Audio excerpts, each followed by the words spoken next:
The Lord be with you. A reading from the Holy Gospel according to John.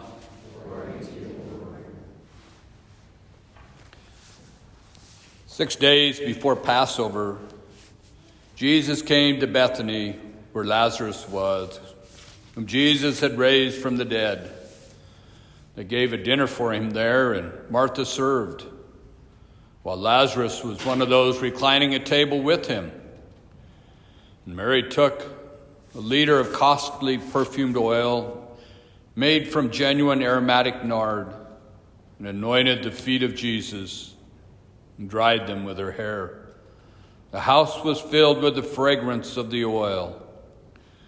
Then Judas the Iscariot, one of his disciples and the one who would betray him, said, "Why was this oil not sold for 300 days' wages and given to the poor?" He said this not because he cared about the poor, but because he was a thief and held the money bag and used to steal the contributions. But Jesus said, "Leave her alone. Let her keep this for the day of my burial. You always have the poor with you, but you do not always have me." The large crowd of the Jews found out that he was there and came, not only because of him, but also to see Lazarus, whom he had raised from the dead. And the chief priests plotted to kill Lazarus too, because many of the Jews were turning away and believing in Jesus because of him. The Gospel of the Lord.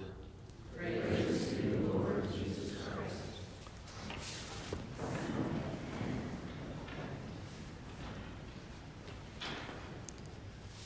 I had a buddy in seminary who spent some time in Jerusalem, and it was kind of his mission to convert Jews to the true Messiah, Jesus. And he had a lot of respect and knowledge in that realm, but he was telling us one story.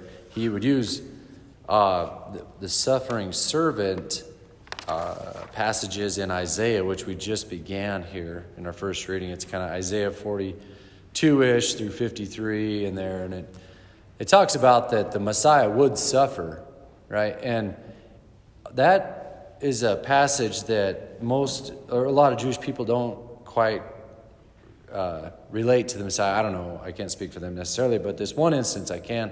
My buddy was talking to this gal, and he was showing him this suffering servant saga and just like really laying it out in front of him that my servant will suffer. It doesn't say that today, but it does later down the line. My servant, the Messiah, will suffer. That's how he will redeem us. And all of a sudden, the lady's eyes were open, and she said, "Jesus, that's Jesus. He suffered." And she kind of got it. And I don't know, I kind of bring that up today because a lot of people don't get it. And we can be some of those people that don't get it. Like Jesus is doing works right in front of us, but it doesn't compute. Because a lot of Jesus' actions don't necessarily follow the normal order of logic here on earth. So I think, some of the characters in today's gospel, like Judas didn't get it. He's like, what the heck is she wasting this oil on his feet for? We could sell it, make some money. He didn't get it, right? Who did get it? Mary, the one who took this costly perfume and anointed Jesus' feet. She may not have understood exactly what she was doing, but she followed the next step. She followed her heart and did this act, which really made sense in the long run, which now totally makes sense, right? So I just kind of hold that out for us, that the action of the Holy Spirit in our hearts doesn't always follow exact logic. It's never contradictory, but it's not the normal way of thinking. So my encouragement for us is just to take that next right step. Mary was motivated to anoint Jesus' feet. Okay, what are we motivated to do? It might not make sense in the moment, but it will after time. So I just hold that out as we enter into this Holy Week. Don't be scandalized or whatever, but really tune into your heart. What is the Lord calling me to in these days? Not just these days, but then on beyond now. So may we follow that spiritual logic.